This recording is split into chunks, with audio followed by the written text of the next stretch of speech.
Good morning. Grace put together some wonderful people, personalities in the Western art field. So much information, so much knowledge on the stage. Our first one here is Trends in Western Art. And I don't think we could have found three better people. I'm going to let them introduce themselves quickly, and then we'll get on with the questions. You guys ready? 9:30 a.m. What was that line? Get going early. All right, Josh. Yeah, my name is Josh Warren. I I publish the Big Sky Journal magazine and Western Art and Architecture magazine. Live in Bozeman, Montana.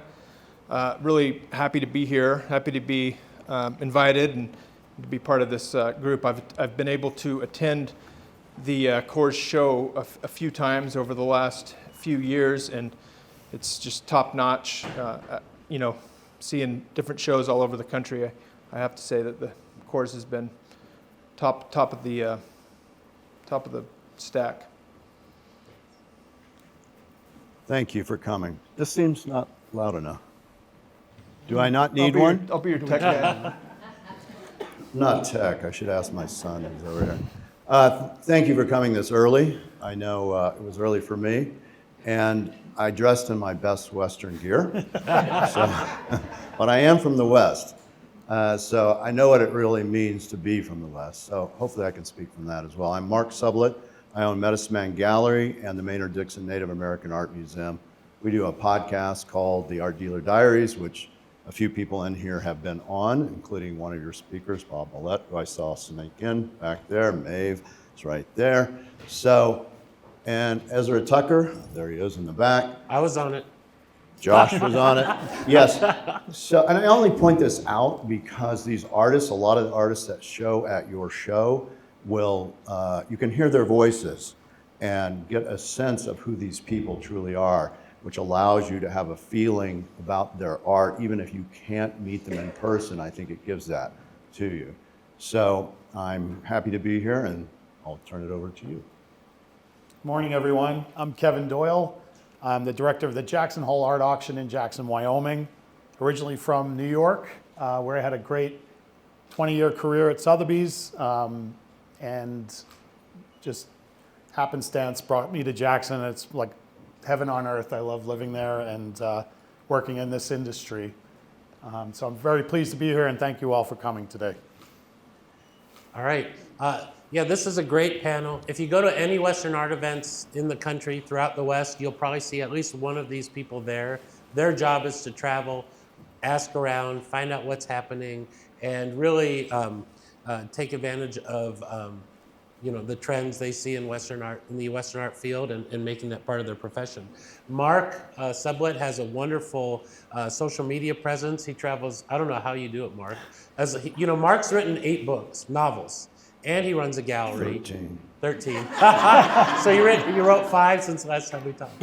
And also, if you go to Santa Fe Indian Market and you notice the Best of Show gets a big cash prize, that's from Mark. Mark's gallery, and Mark himself donates that. So he's a great person, and like I said, all over the West. Same with our other panelists. So Mark, let's start with you, because I know you've been hustling around the country lately. Things seem to be going quite well right now for Western art. What do you think at this moment, this day, what is the state of the Western art market from your vantage point? Yeah, it's kind of interesting because when I travel with my son, who's one of the co-owners of my business. So I get to see it too from a younger version, which is important. He's 33, so it allows you to look at things maybe a little differently. It's very strong, quite frankly.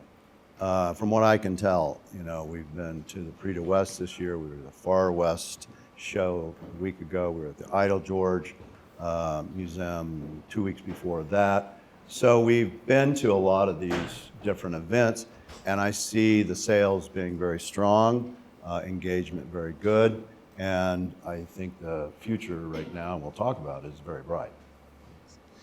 And I know you've been in the business for quite a while. Do you feel it's changed or progressed or evolved or where? Yes, yeah? yes. Yeah, I mean, I'm sure all of the people here have, they can see it in themselves, how they collect. I'm sure the things that you've collected has changed. Tastes change, ideas change. We didn't have cell phones 20 years ago. We didn't have an Apple phone 20 years ago. So with that, things have changed in the way of how we view art, see art, think of art. We're influenced by our kids, our grandkids, by media, by the events that happen, and that's how art works. It's cultural, right? So things come in, things go out. I believe Western, and I put native art in the same bucket. I think, it's hard not to talk about both of those at the same time. That's changed, and I see things that are like indigenous native art is now on the radar of East and West Coast museums and other museums too. So seeing that kind of thing, it just changes the way, the flow. It's like a river, and you're on it, and that river continually changes, and sometimes you get a flood, and things happen, and people come in and go out. So yeah, it changes. It should. If it doesn't, that's bad, actually. All right, thank you. Kevin, we'll switch over to you. You just had an incredibly successful Western art auction with prices that hadn't been seen for quite some time. What do you chalk that up to coming from, and what did you hear there at the moment as to why that happened? Yeah, our auction far exceeded our expectations going in. And, for every auction, you put in the hard work, you create a nice catalog, you advertise it extensively, great client outreach to make sure everyone's, going after the artists that they collect. I think in this case, this year, and in our 19-year history, it was our highest grossing auction to date. We had really great single owner collections like the Bud Adams collection from Houston, Tony Turner's from Scottsdale, and of course the Rockefeller collection locally in Jackson, which created quite a buzz. I think having really great provenance, fresh to market pieces. So we've had a Charlie Russell watercolor. It was on the cover of our catalog that was off the market since 1984. I think things like that really entice and attract bidders to compete for them. And that was clearly the case in our auction. And you go into an auction and it's that one day, you never know how it really is going to play out, who's paying attention, who's on for it. But we have the advantage of having our gallery in downtown Jackson, get lots of well-heeled visitors over the summer. So they're seeing in June, July, as early as that, even though our auction is September 13th, they're seeing what they want to bid on, and then they bid remotely come the day. So that definitely is what happened. We had really exciting bidding we had new people who were first-time buyers that were bidding on, like the Charles Russell was bought online by that bidder, and he's a young man just starting to collect. And that was really compelling to see something like that, going for an 1898 watercolor. And then also we had a 1900 pronghorn antelope painting by Carl Rungius that had been off the market since 1944. And tremendous bidding on that. It was estimated 200,000 to 300,000, and it ended up hammering for 650,000. Also bought online by a younger collector, I'll say, which was really great to see. So between that and also the contemporary offerings that we had, such as Tony Abeda, David Frederick Riley, just really great, robust bidding, Russell Case. So it was good to see from top to bottom, we just had activity on everything, and it's not normal in an auction for that to happen. So it was a great day for us, and hopefully that keeps going. And starting my career in Sotheby's back in 2000, I've seen ups and downs in the global art market, not just Western, and having our auction, it felt like 2007, where that was like one of the really heights of the art market. So hopefully that trend continues, and it seems that if the material is out there, the demand is there. So it just has to be good material and with great provenance, and bidders will respond. Nice. And Kevin, I think you also have a unique vantage point, having had your New York career for 20 years before moving out west. The people I've been talking to in New York right now, the kind of very high-end New York contemporary market, it's a lot of gloom and doom. And the prices are down and the auctions are down. But here in the West, it's a resurgence. when I'm one of my clients is the Scottsdale Art Fair, and they just opened it last year in Scottsdale, and they're always talking about the wealth of the West and how it's kind of a different breed from other art buyers. Do you see that as well, and can you comment upon that? I do, yeah, and I think that is, it's credit to things that Mark does. He highlights artists, artworks, and you have to add that curatorial scholarship aspect to it. It's going to tell the story. You need to tell a story behind an artwork. That's what's going to add value to it. And I think what he's doing, what Josh is doing, really important to have these highlighted articles and interviews with people. It's just going to add value. And to your point, Josh, I left out a big name in the contemporary art world, Mark Maggiore. We had a Mark Maggiore painting in our auction, and you talk about his love of the West and, having traveled there as a young man and then being obsessed with it ever since and documenting that in art. I think that creates a real great, and he's created this universe and this brand and following that is inspiring young people to collect his work and other contemporary artists like Logan Maxwell Hajej. And I think it's a great thing for the market. And you do have people who have extra home, they might have a home in New York, Chicago, LA, but they'll buy a place in Park City, Jackson, and they want to decorate it accordingly. But to that point also, there was 4 Western art paintings in our auction that came from Florida. So there's also people who like to decorate their homes with Western art as a memento from their travels out west. And and just myself as being a lifelong New Yorker, moving to Jackson was probably the best move I've ever made in my life. So I'm just extremely happy there and always kind of loved the West. So I'm very pleased to be there. Yeah. And I agree on Mark. I mean, anyone who could get 900 people in a 93-degree day in Austin, Texas, out for Western art, 900 people under the age of 45, I mean, that's helping the industry very strongly, I think. Yeah. Josh, you are the publisher of Western Art and Architecture, you and Jared, and you get out, and I know I see you a lot of places. Tell me what you're seeing right now. What are some of the kind of trends that you're seeing? How do you feel the market is strength-wise at this moment?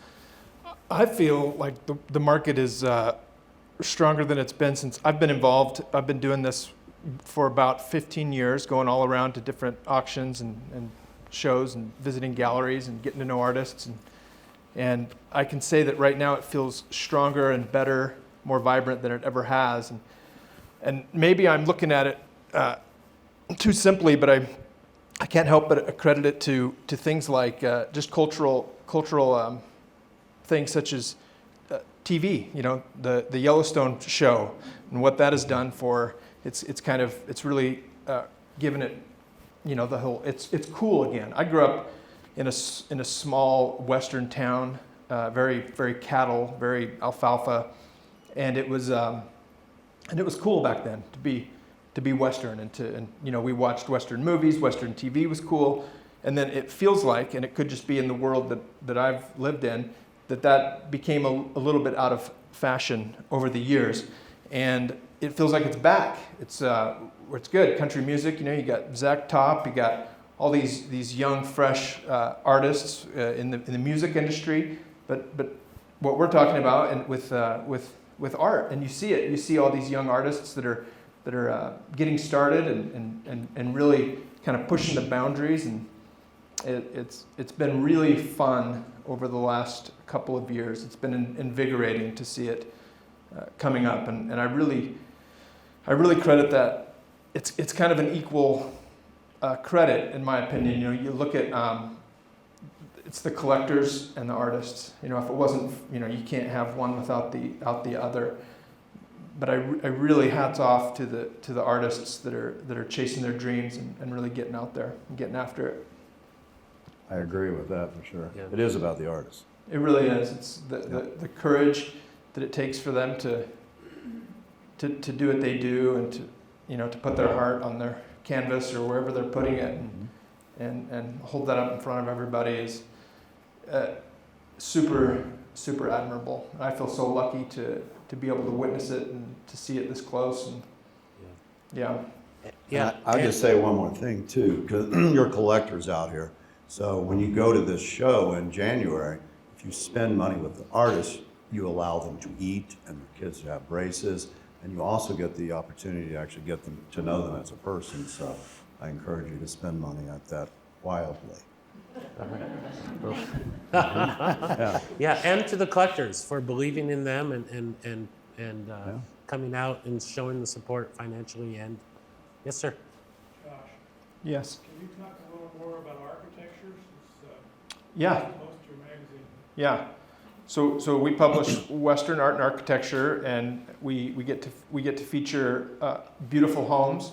We get to feature artists, and it's interesting to see the correlation between the two. You can as the homes have become a little more contemporary, maybe saying a little more contemporary is incorrect. I mean, if you look at from when I started 15 years ago, the amount of logs and timber that were being used compared to now, or a real good way to look at it is the amount of glass that wasn't being used, the amount of glass that is being used now. Things are changing, our styles change, our tastes change as we evolve as a culture and as individuals. And I think it's beautiful, and it's so cool that we're able to express that through our dwellings and through the art that we make. And I mean, yeah, it doesn't mean that the old traditional stuff isn't still, a lot of times it's just a change in vantage point. Kind of like the windows get bigger. Sometimes with art, the vantage point changes. It's the window in which you're viewing it from, the zoom, if you will. I don't know. Does that answer your question at all? I kind of just rambled on a little bit. Thank you. Mark, we'll go back to you again. Hot mic. What are some of we talked about the state of the market. What are some of the trends that you are witnessing? I wouldn't even call them maybe trends, but what are some of the things that you're seeing out there right now that are appealing to you, and why? Yeah, I mean, the trends that I see, just like you discussed for modern houses, right, is a modern sensibility to art. There's no doubt in the younger group of artists and collectors, I see this modern sensibility of the West. What is that? Well, that can be a lot of different things. It can be a Josh Gibson, it could be a Maeve with her sculptures. It's looking at the West maybe in a little different fashion. And I represented Ed Mell for almost 30 years, and watching his trajectory going from very kind of realistic paintings to almost abstraction. And I remember those days trying to tell my collectors how I felt this was really important, that what he did was important. And now I look at, he's passed 2 years ago, to see that change in attitude as far as just the amount of money people are paying. I mean, it's interesting to see. I mean, as a gallerist, we appreciate it. Even Ed, right before he passed, we had an auction for him, and he was just shocked, and he was happy. That it wasn't a happiness that, I'm going to make money. It was a happiness of recognition. So, because he knew he was, didn't have long in this world when he said that to me. So I see a change, and maybe you can address this too from an auction standpoint, how you see it. But there are younger people that are buying, and they brought up a couple times about Mark Maggiore and his wife Patricia, who do the Far West show. In fact, she has her own design, and it really shows. And I went to that show. I specifically went to that show to make sure I understood the trends and the beat of Western and Native art. And it was very eye-opening. What was eye-opening about it is all the young people, late 20s to early 40s, and excited and interested, and looking at Western artists, some traditionally done, some modern, as superstars, as important people, as events. It felt like an event. It felt like Coachella with art. Wow. That's a different thing. Yeah. I know Mark, he posted so much that we know is on social media these days. He posted a video of his auction results where one of his paintings sold for $350,000. And he just told me it had 3.5 million views.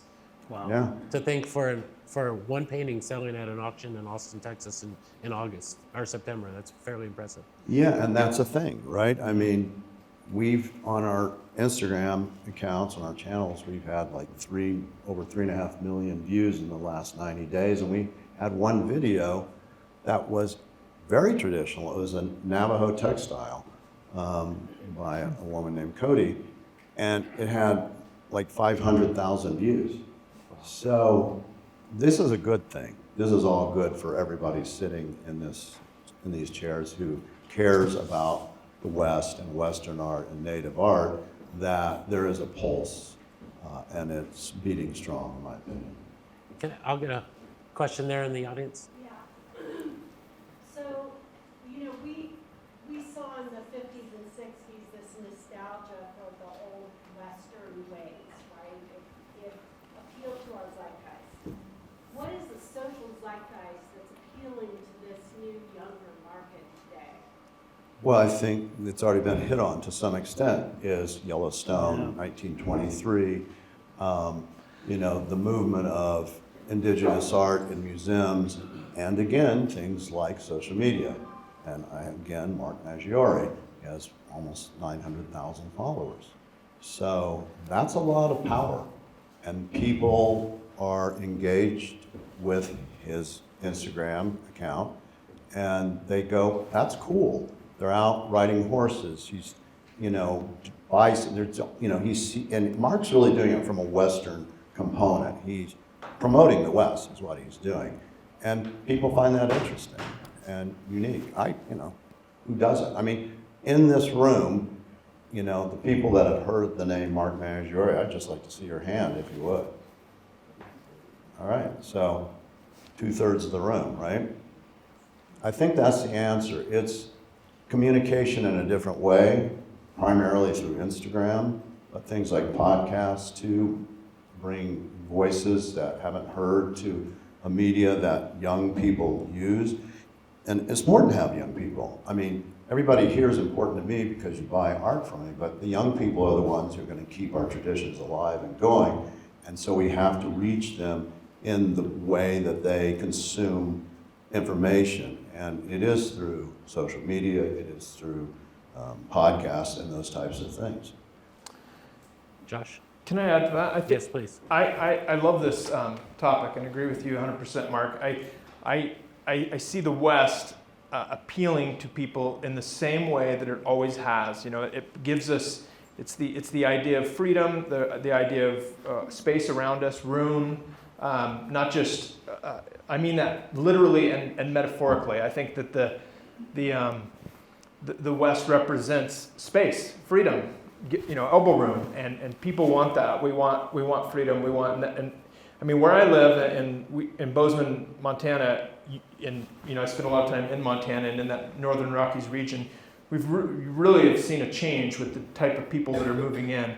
I always say it used to be the East Coast guys with their fly rods, and then it kind of transitioned into the tech bros with their mountain bikes, and all of that is good. And now it's interesting because there's a resurgence of, now it's like horse trailers, and like we're getting more of the Wrangler back, and it's really cool. It's super refreshing and fun, and it's these young couples that are embracing, these young families, I should say, that are embracing these older values. These values that the Western art represents in general. So it's been really fun to see the kind of transition, and we'll see where it goes. But I love it all. Yeah. Yes, sir. Tecovas has a great commercial. I don't know if you've seen it, where it talks about there's a lot of people in the West, but would it hurt to have more West in the people? So that's kind of the tone. Yeah, I like that a lot. Go. Have you noticed, and this is for all three of you, at least as an artist, online presence and for auctions? I understand that your auction was 90% online. Is that wrong? Or did it It hit was that high? close to that, yeah. It was, Yeah. a lot was Could you bought repeat online. the statement? The question is, how much online, and his auction hit 90, sorry. I was asking, Kevin's auction hit 90% online, and to talk to Mark, it's so important to have an online presence because people are going, it's a new generation, and they look, whether you've got a Facebook, Instagram, whatever your presence is online, and the importance of having a good catalog online. People just, they'll go to a gallery, but the online catalogs, they really do their research. They don't depend, unless you're lucky like Mark, on the galleries as much anymore. They're independent thinkers and they want to do their research. Right. Kevin, do you want to speak on that? Well, I think you're right about, I mean, yeah, having a good online presence is super important in this day and age. How you present your work, how you tell the story behind it, that's what folks want to know. I think that's super important. And, you know, we had, speaking of the online bidders, the two that bought those really big paintings online for, you know, those prices, they had seen them in person. So that's, I don't know what you take away from that is. I mean, I guess if you're going to invest, you know, over $500,000 in a piece, you're going to want to see it in person. But there are so many people who buy sight unseen just because, you know, you get really good color correction these days, and you're making sure that everyone's comfortable buying virtually. If you're not going to see the piece in person, you want to know that what you see is what you're going to get. And to speak on the point before, when I was the editor of Western Art Collector magazine for about 15, 16 years, I would do talks like this about 10 years ago. And the big question in the room was always, where's the next generation of buyers coming from? Who are they? Where are they? How are we going to get them? And nobody's asking those questions now because I think we know and they're here. Going back to you, Kevin, your auction house, you started mainly wildlife, but Western and sporting art as well. And now you've added maybe 5 or 6 auctions and with a variety of categories. I know in your latest auction, you had a very high collection of Native American art.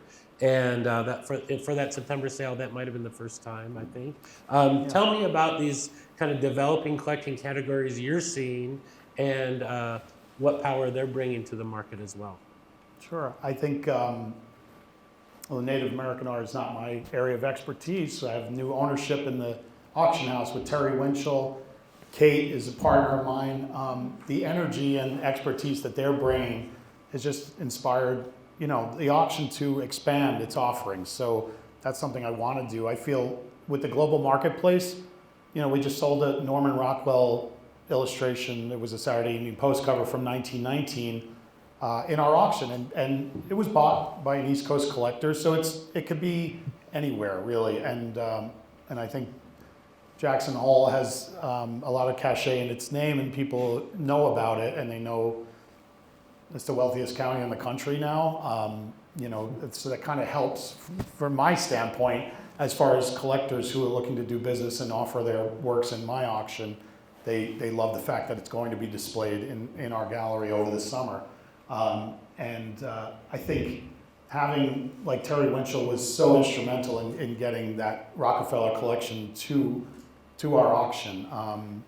So it was, again, fresh to market pieces that were bought at Sotheby's in the early 1980s. Really great quality. The Rockefellers bought the best. So it was great to see the response by bidders to those. We've had very few offerings in those categories in the past, so the future is very bright, and I think we're going to have a lot more of that. And you know, I feel that I could sell a Monet in my auction, like even though it's completely out of the Western wildlife realm. I'm not going to. I mean, I think that was a great example with this Norman Rockwell piece. We did sell one in our history. We sold a portrait of John Wayne, which was very fitting. For $1.5 million back in 2018, but to have something that it's just a class, timeless Americana. You know, it's going. You tell that story, people will respond, and they'll find you wherever you might be. We've had artists from New Zealand, in our auction, because we get a lot of things from estates, so you never know like what you might get. So we've had bidders that contact us from Australia, New Zealand, and the UK because they're finding us out in Jackson. All right. Going back to you, Mark, we're talking about trends. You mentioned native art. I mentioned that you provide the prize for the best of show for the Santa Fe Indian Market, and I know I saw you there daily doing your thing that you do. Tell us a little bit about that market and how where you think it's at right now. Yeah, again, it's very interesting to watch. So I've been dealing in native artists material for 35 years. And in the last 5 years, I've seen a remarkable change in recognition of their work, especially more contemporary, but not completely, in Eastern cities, museums. And, my son and I have traveled to lots of different museums over the last couple of years, Boston Fine Arts Museum and Minneapolis Institute of Art, and different places, and they're looking for this kind of art. One reason is it's been underrepresented for so long. And it's, there's a real interest in it. And so an Indian market is something that it's like its 102nd year. It's a different vibe when I go out there. But like I said, with Lola Cody, this Navajo woman, and her daughter is Melissa Cody, who's very contemporary, but also does weavings. And they're being bought by museums. In fact, she probably has 3 or 4 years out of orders for real money, which is a difference. So the money has changed. You're getting fine art prices, which they should. The paintings parts have really gone up. You had individuals like John Quick to C. Smith, who has a show in the Whitney Museum, a one-person show. The Gibson does the Benali. He's the first native artist to be represented by the United States at the Benali. His sculptures are up at the Metropolitan Museum of Art now. They just got installed this week. So with native art, I think they go hand in hand with Western art. I think they're the same thing, it's just a twist. So when I see that interest and following for native arts, I have to think Western art at the same time. And I think it is, You see these shows and they, Star Hardridge, who is Muskogee Creek, beautiful work. He was at the Idle Joy in a primarily Western show. So we see these crossovers and I think it all works for everybody, quite frankly. Yeah. And hats off to the Coors show too for having quite a nice variety of native artists as well. Exactly. Definitely. And I was just in New York this week visiting and went to the Metropolitan and saw the Chuck Diker collection of Native American art, which is outstanding. You should all go see it when you can. And the amount of young people I saw in that gallery was really touching. Like I was so excited. They were engaged. They were looking at every single piece, poring over it. And it's beautifully displayed and quite a great addition to the museum. And that's primarily historic art that the Dikers have too. Yes. So, which says something as well. Thanks. All right, thank you. Going back to you, Josh, one of the questions I said is talk about individual artists. We've talked about trends, but tell us about some of the actual artists that you see in your day-to-day life that are really kind of doing some interesting things right now. Well, let me go back again to, so you get to know so many artists and you get to see so much work and you get to appreciate different types of work. And I've come to this spot where I'm really attracted to art that's being created by these younger artists, these fresh, new eyes and new takes. But at the same time, you look at artists like Michael back here. I can't ever pronounce your last name, so I'm not going to. And I've been a huge fan of his, and I've tried like hell to win a couple of his pieces that bid and failed. But he's somebody who I've watched and I've seen his work. He'll try some new stuff, or he'll do this or he'll do that. And so seeing artists that are older sorry for saying you're older, but trying new things and stepping outside of what they might be comfortable with is really, really exciting. The artist that keeps coming to my mind lately is, I don't know, is it Sean Michael Chavez? Yes. Yeah. So things like that, and that's kind of back to that. It's like a new perspective. It's like a new view, kind of aperture of an image that we've seen. It's just so cool and so refreshing and fun. But then also you mentioned like Brandon Bailey is going to be painting after this, and just kind of that traditional. He just does it so well. He does the skies so well. He's just Yeah, I'm in love with all of it. Nice. And you get to see all of it. And I get to see all Yeah. of it. Kevin, and I know you come from the secondary market, but you go to these events and talk to people. How about you? Any artists that are impressing you right now? Well, you got me on the spot there.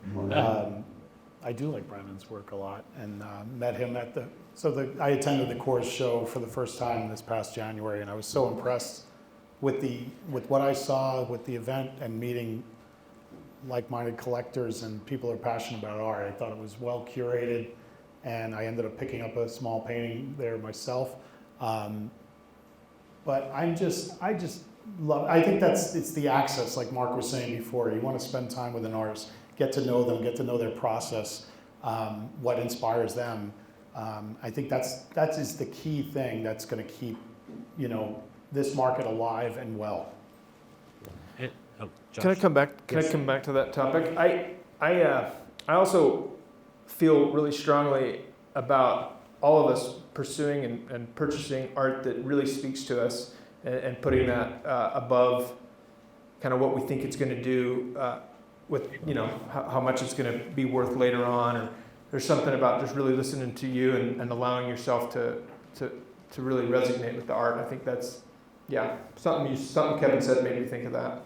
And I was so impressed with Maeve's work because she was quite talked about at the Coors show, and then to meet her in Jackson, she came to visit my gallery, and then is being represented at a gallery in Jackson there. I think you're doing great work, and it's like really fun and contemporary and has a great look. So keep up the good work, and yeah, you were one of my favorites from last January. And Mark, going back to you, I know you talk to a lot of people and you represent a lot of artists. Who are some of the artists right now that you're really taken by, that you either represent or you see out there? Or? Yeah, I mean, there's a group of them. I'll give a few shout outs to one, Billy Shank. And the reason for Billy is what he's done in the last couple of years. We've been working on a 55-year retrospective for 2 years. So he's made a commitment for 2 years, which he's been working on. He's put out a book on this show that we're going to do in February. He's done research on another book and put it out on member spots and the artists of there, the actual creative process. And he's developed a foundation for his holdings of his entire art and his museum. So for me, that's real commitment to, as an artist and as a person, that whole level. He sees it in that way, and he's in his late 70s. So that, I think, was impressive. And then I look at Thomas Blackshear, who also does native and cowboy scenes, who's worked 2 years for a show that we're doing on the Neon Cowboy Posse, which we'll do a book on. So when people take that effort, artists, and it's not just those, others do it too, and for other galleries as well. But I love to see that, right? 2 years of commitment. Yes, we'll do this show, and we'll make it something special. Not just, oh, it's my new works. No, it's something that took time, effort, and energy. And for them to set back paintings, especially like Billy has really set back all these paintings, that means no money coming in, right? Or very little money coming in. And that's, again, a commitment. So artists that do those kind of things, I think, their hats, we should all applaud that, because that allows you to see something special.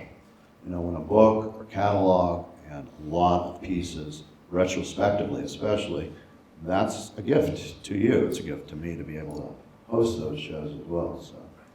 Yeah, and with Billy, if you had toured his house in property 15 years ago, you'd see all Taos founders. Now you see all the young guys. He's got Yeah. Logan's, he's got Glendine, which is kind of a neat Yep.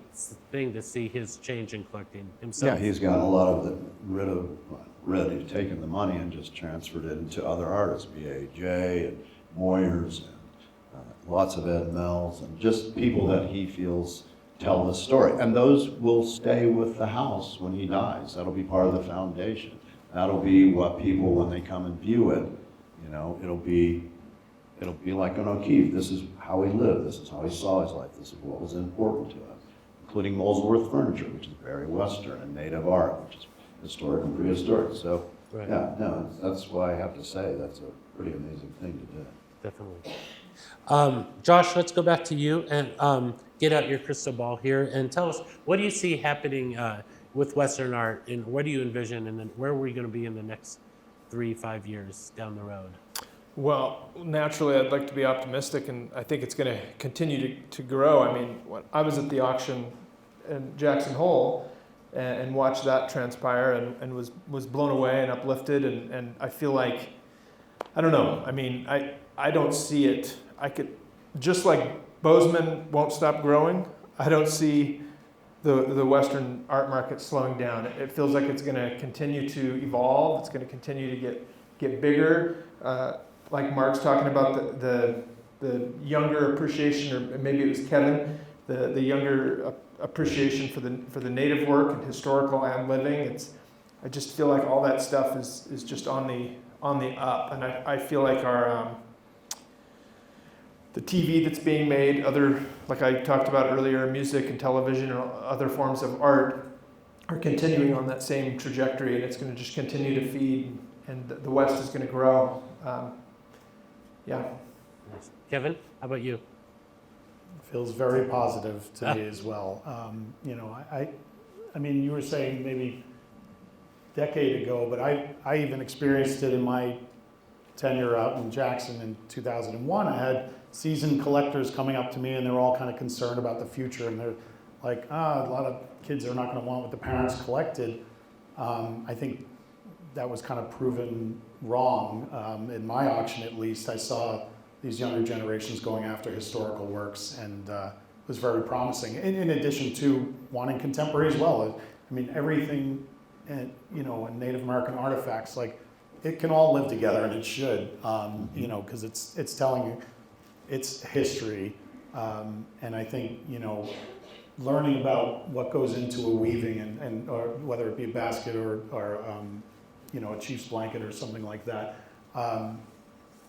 and the value of that should be appreciated and known, because some of those things are undervalued. And, you know, we had tremendous results in our Native American offerings because folks knew how important these works were, how well made they were, and how well they were kept. So I think that, you know, all that goes into, you know, we're all stewards of our artworks, and we'll bring those into next generations. And if you tell that story to your children, they're going to take that and learn the history of it and appreciate it in the future. So I think that's really important.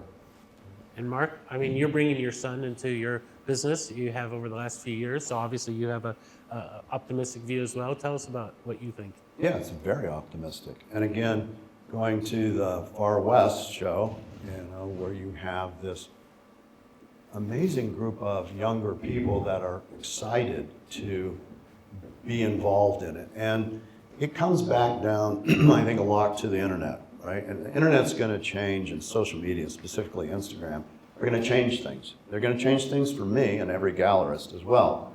You know, there's a guy named Tim Blum who has a gallery, he has a gallery in New York, LA, and Hong Kong. He's closing them. He's been in business 30 years, and he says, and he's correct, that the model is changing. And it's changing in the sense that artists are directly going to deal more and more with the public, with the people. So you have to embrace that if you're a gallerist. And if you don't, you're going to have some trouble. So, and that's okay. That's how it goes.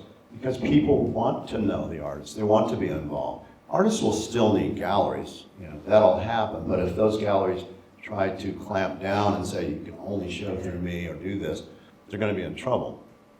So when I look at the engagement, of young people through Instagram who come up to me and are very excited to get to talk to me because they've been watching these videos and they learn things and they see things that they didn't see about Western art, native art, historical stuff primarily, but others too.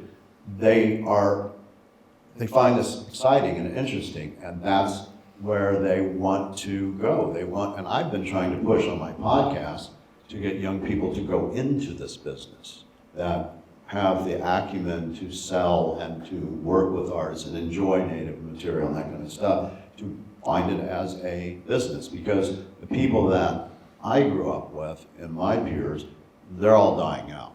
I'm the youngest of that group. They're going to be gone, but I don't want that culture and that art to go with them. So we have to have younger people that do this, like my son, and others. There are others in my profession that their kids are interested in it and are taking it up.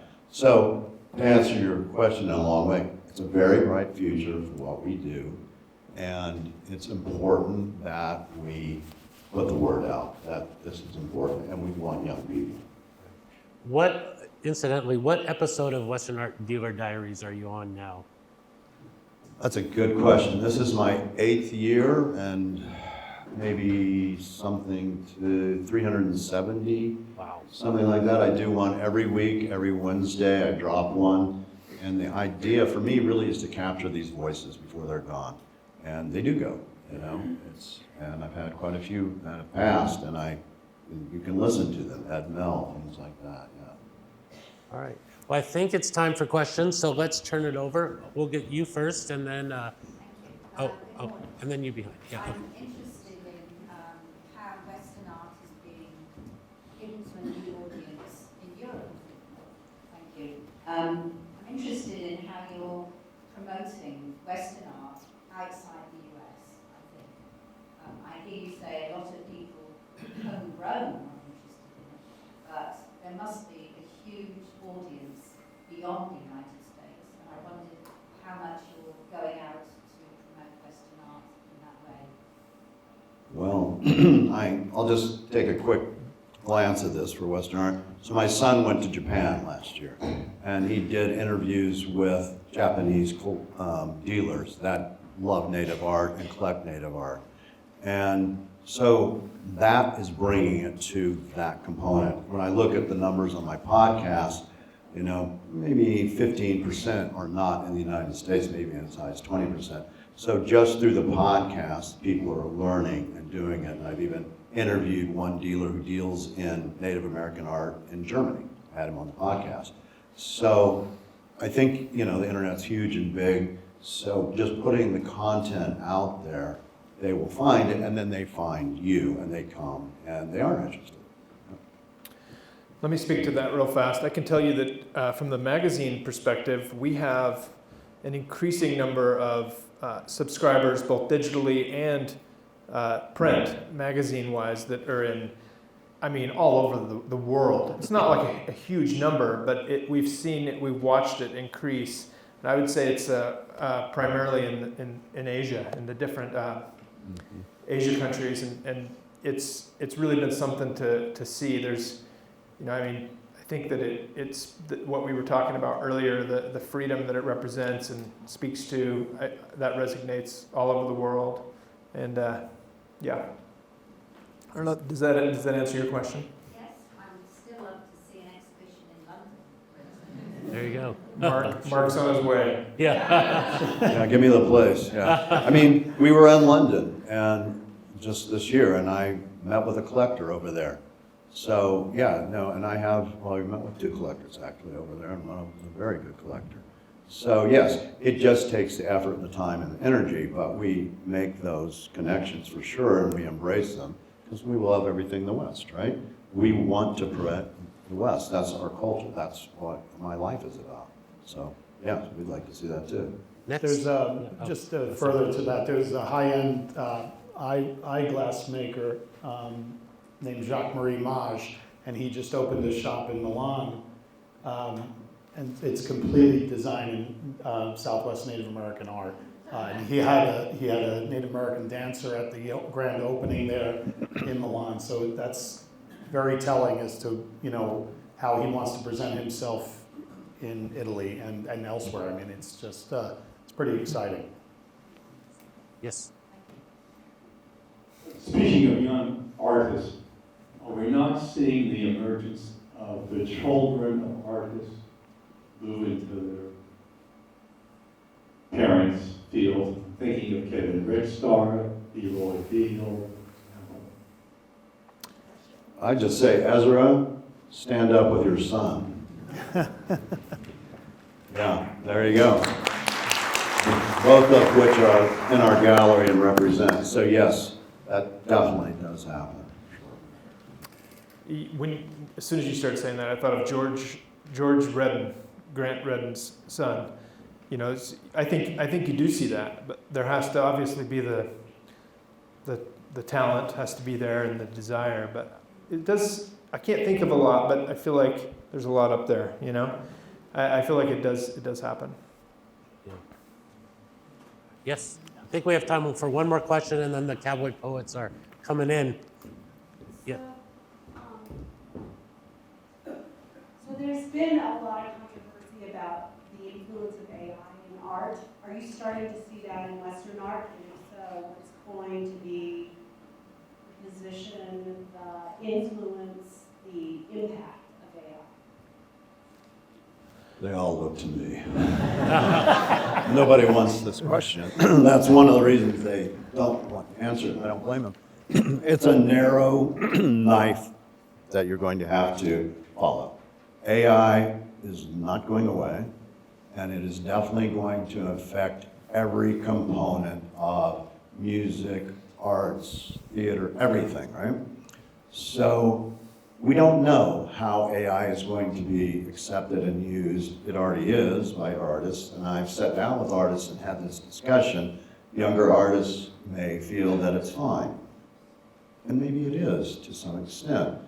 It's how you use it. Is it the entire component of what you're making? Are you using it for prompts and for ideas and for inspiration? And that's going to happen. It's being used now.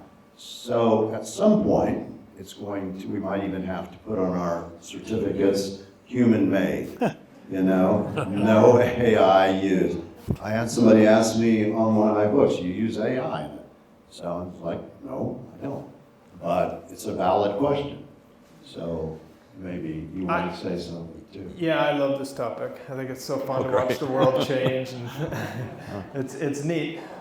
I actually think that what we're going to see more than anything is artists, humans learning how to paint faster. They're going to learn how. We're going to have more artists. We're going to have people who can learn things faster. I mean, I look at my kids with music and how they can plug in and type out prompts and learn YouTube videos, all that kind of stuff. And now you can go fast through the YouTube videos. You can skip to the good parts, and you can learn things so much faster. So if there's an artist out there that's wanting to really learn and you know become, so I think we're going to see more people stepping out into that talent that they might have and being able to develop it.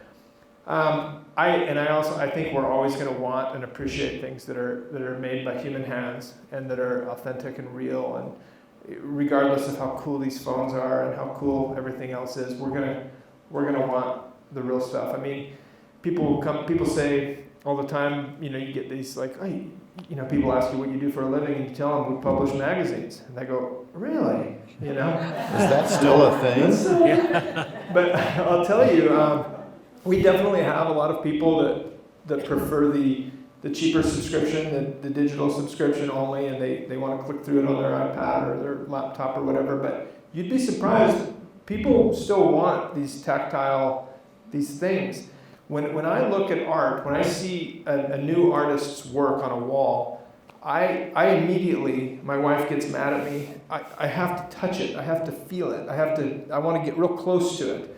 And you know, you want to see where the artist put the paint down. You want the texture, the feeling. And I'm not saying that some cool robot couldn't do that, but it's just never going to be the same. I believe that. All right. Well, thank you very much. I thought this went really well. You guys are incredible and so knowledgeable, and we really appreciate that. The Cowboy Poets are next. They're setting up at this moment, so we'll hand things over to them. Thank you so much.